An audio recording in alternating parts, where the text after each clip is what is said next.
Lola. Lola, was that a very fun game today? She says, no, it was not. I didn't like that at all.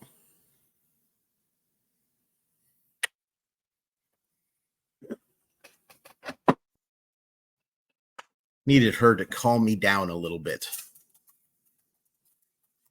Mariners lose 5-3 in extra innings. They lose the final two games of the homestand. They lose the series against the Orioles. They fall to 63-54 on the season. Let's talk about how it happens. Mariners get on the board first, make it 1-0. Or no, they don't. I'm sorry. See? Gunnar Henderson hit a sacrifice fly in the third to score James McCann to make it 1-0. Third inning, Eugenio Suarez singled home Josh Rojas to make it 1-1. Fifth inning, Julio doubles home Rojas 2-1. Sixth inning, and we will talk about it, Austin Hayes singles home Ryan Mountcastle to tie the game at 2. Ninth inning, we'll definitely talk about it. Adley Rutschman grounds into a fielder's choice to score Mateo 3-2. Ninth inning, we've got a lot to talk about in the ninth. Dominic Canzone crushes a game-tying homer to make it 3-3. But in the 10th inning, Cedric Mullins homers with Gunnar Henderson off Trent Thornton, and I want to talk a lot about that to make it 5-3. Before we get into the positives and negatives, I want to again thank the good people of Simply Seattle who sponsor this show. Look, anything you're looking for Seattle sports-wise, you got to get it Simply Seattle. This gorgeous hat right here, Simply Seattle. This gorgeous hat right here, Simply Seattle. Pretty much every hat you've seen me wear on this show over these 115 games, Simply Seattle. But they've got a lot more than hats, folks. They've got shirts. They've got the Shohei Ohtani-themed shirts that you've got to go get. They've got great King Felix stuff that you got to go get. They have a ton of amazing stuff for whatever team you like.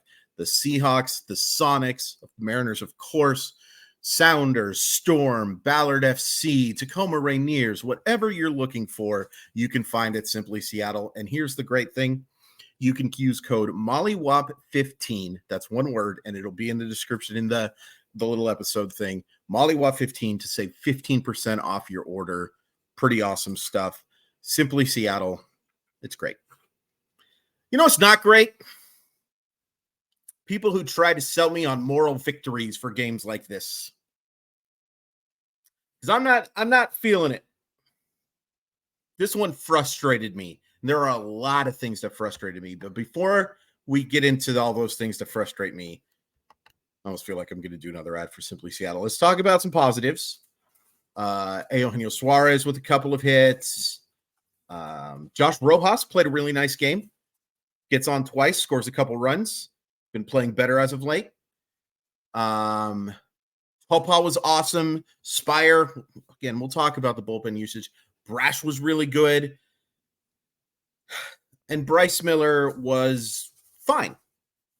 Pitched well enough to win. He wasn't dominant by any stretch of the imagination. He got a little hurt by his defense. Dylan Moore is not a good defensive player. I'm tired of people trying to talk to me about his versatility. Versatility only matters if you're good at some of the things that you do a lot of. If by that thing, I am a very versatile carpenter, I am a very versatile architect, I am a very versatile landscaper. I mean, I can't do any of the things, but I'm versatile because I can try to do all three things, folks. Dylan Moore is not versatile. He can crush left-handed pitching and he can run. That doesn't make you versatile. I'm tired of hearing it. He's not a versatile player. Didn't think I was going to go on a Dylan Moore rant today. Really bad game. We'll just get into the negatives. Dylan Moore was really bad. Julio does get the clutch RBI double. Outside of that, really poor game. Cal was bad today. Teoscar gets one hit, was bad today. Anybody else that was really bad? Marlowe was bad today. And yet, there's so many places to go here, folks. This could easily be a 45-minute long video. Like, without me even struggling, I could just yell here for 45 minutes. And I know. They played so well. They just lost 2 extra inning games to one of the best teams in baseball. Baltimore 73-45. But this one is an irritating loss because I think there were just some horrific decisions. And let's start with the first one. Bryce Miller should have been pulled from that game. Justin Topa was ready to go.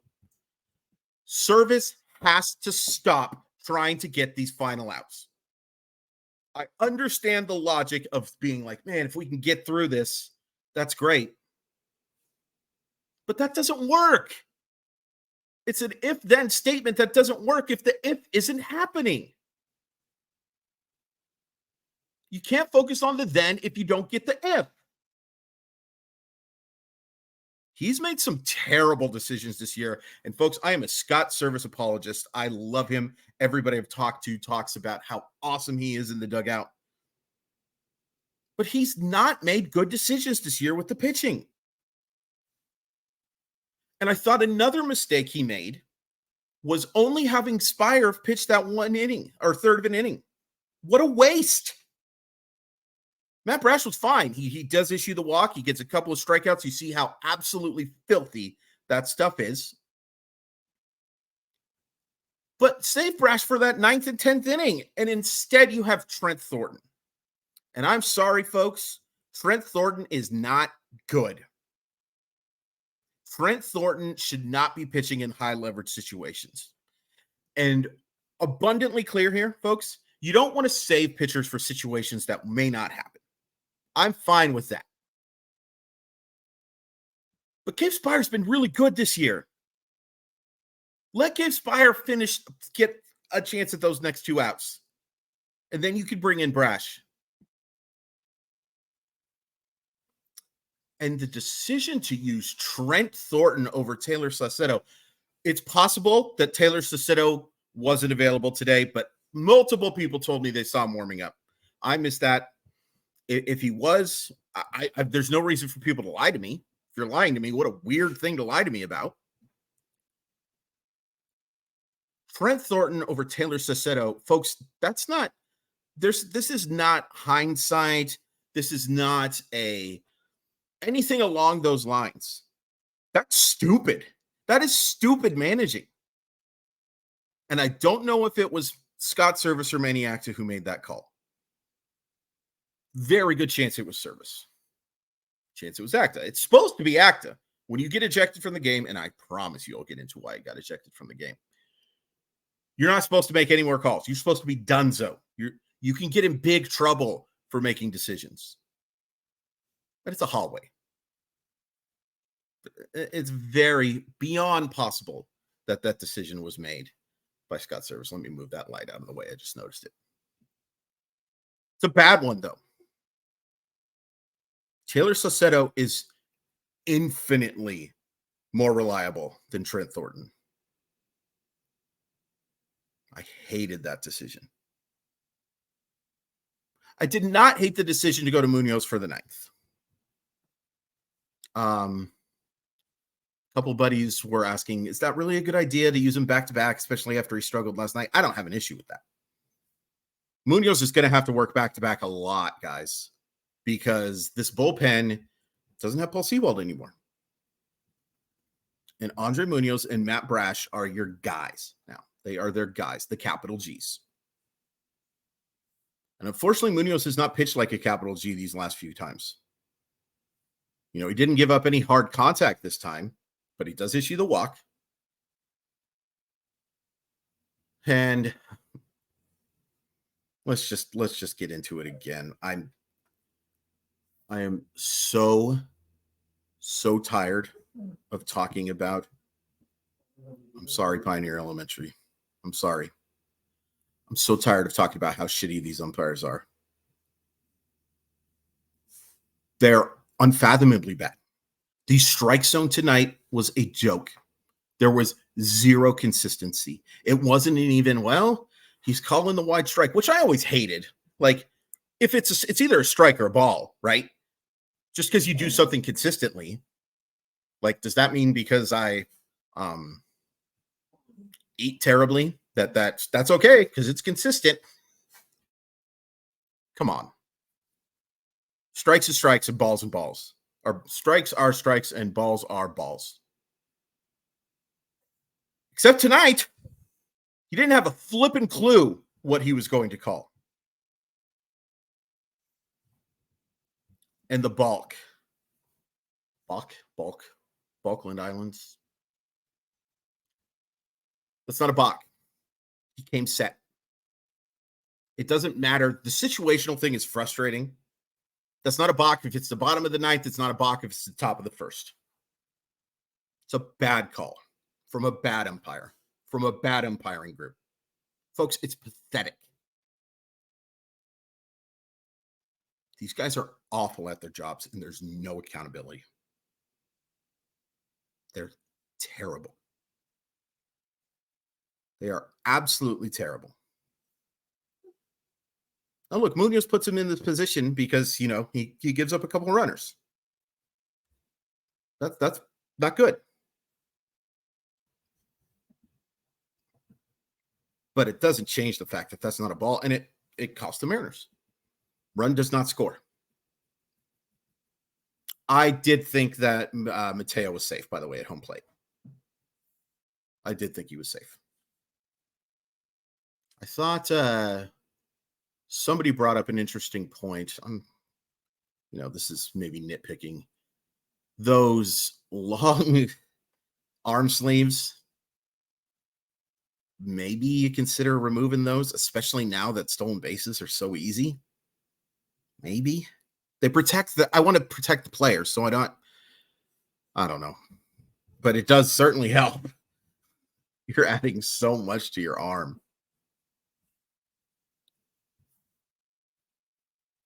Man. Okay. Let's also, I can't believe we've gone without this long without talking about this. First of all, that catch by Cedric Mullins is one of the best catches I've ever seen. When you consider the athleticism he showed on the play, when you consider the situation, all of that, the timing was perfect. That's one of the best catches I've ever seen. Lola's having a tough time. I think you guys can hear in the background, by the way. 13 years old. My poor baby. One of the best catches I've ever seen. And then for Dominic Canzone to do that, and hey, super fortunate that the Mariners didn't have to face Felix Bautista today. No question about that. Bauman's not a bad pitcher, but it's a difference. It's a big difference. And Canzone just slaughters that baseball. Slaughters it. And it gives the Mariners a chance to win the game. Ties the game up. That bat flip was fantastic. Was not a great game from Canzone before that. But, yeah, that was special. That was, even in this series last, we had some special stuff. We had George Kirby absolutely dominant.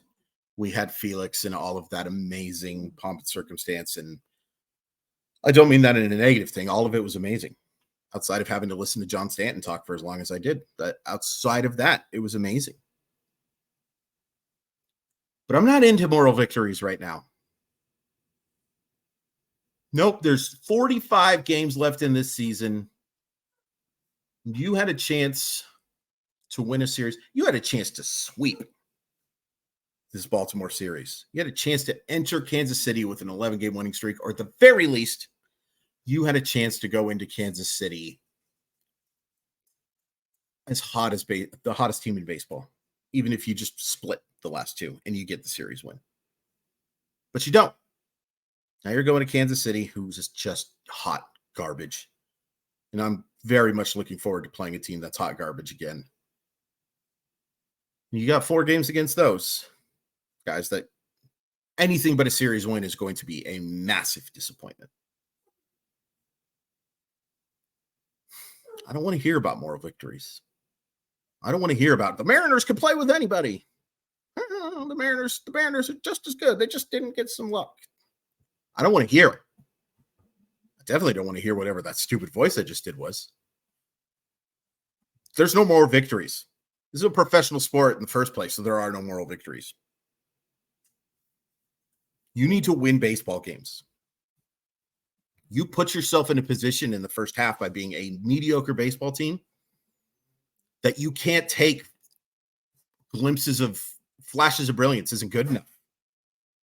You needed to win this series, and you didn't.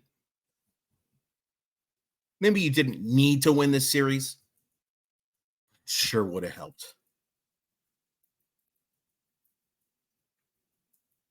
And you just look today, too. I think today was a great example of the lack of depth. Dylan Moore was awful. Terrible game. Tom Murphy didn't get it done when he came up as a pinch hitter against a lefty. Tom Murphy's been awfully good this year. Let's not complain too much. But let's complain about one thing. I mean, we've complained about a lot in this video, but let's complain about Mike Ford. If that's not the last at bat that Mike Ford takes as a Seattle Mariner, then we have failed. Not we have failed. They have failed. He was a very fun story. By all accounts, a very cool guy. He's not a good baseball player. He's not even kind of a good baseball player. He serves no purpose on this roster. He can't play defense. He can't run. He doesn't hit for average. He's not particularly patient. He's not like a hacker, but he's not. This is not Adam Flippin' Dunn drawing 100 walks or that type of thing, or Jack Cust. There's a flashback for you. He doesn't serve a purpose. He needs to go. He should not be on this roster. I wish him nothing but the best. I hope some other team picks him up. He becomes the pinch hitting savant, and he goes to a National League team and he faces the Mariners in the World Series. Fine with that. Sounds like a dream scenario for all of us. But he should not be a Seattle Mariner. That at bat tonight was pathetic.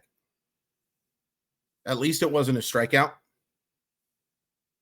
But that's even worse because he got a pitch, very hittable pitch, and he just pops up in the left field. Can't even get the run home. And while I'm talking about all these guys that a lot of Mariner fans really like, pinch hitting there, Sam Haggerty for Cade Marlowe. I hated that decision. And I acknowledge Cade Marlowe had a very bad game today. 0 for 3 with 3 strikeouts. I can't fathom living in a world where you think Sam Haggerty is going to get a hit over Cade Marlowe. I can't fathom it. There are a few of you who really like Sam Haggerty and were wondering why it wasn't on the roster. What are you doing? He's an okay defensive player. He offers a little more versatility than Moore because I actually do feel somewhat confident of him making plays in the infield. No. Sam Haggerty is not a late inning option for you. Sam Haggerty is an emergency player. I have seen Cade Marlowe hang in there against lefties. Let Cade Marlowe get that chance. Cade Marlowe is a better player than Sam Haggerty. It's not flipping close. Hated that decision. I hated so many decisions tonight. Hated leaving Miller in. I hated, beyond hated the use of Thornton over the Saucedo. And I hated that pinch hit, and I'm probably missing a couple other. I hated Gabe Spire not getting a chance to pitch after getting one out.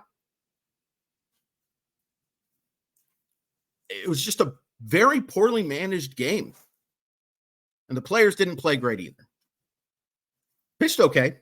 Pitched pretty darn well, in fact. Up until Thornton. And Munoz not good enough either.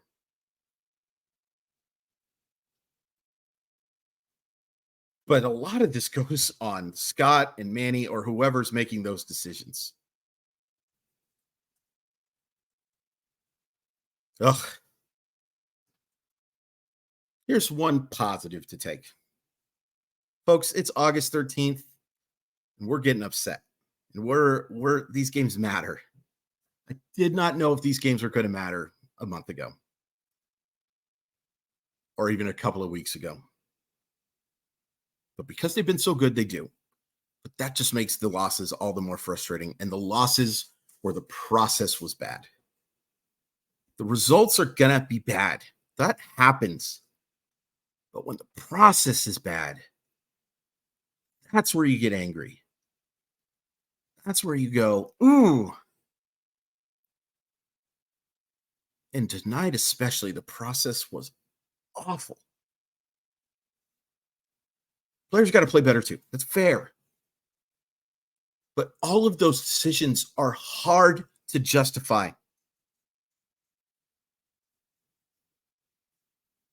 Ugh. Well, now you get 4 games against Kansas City.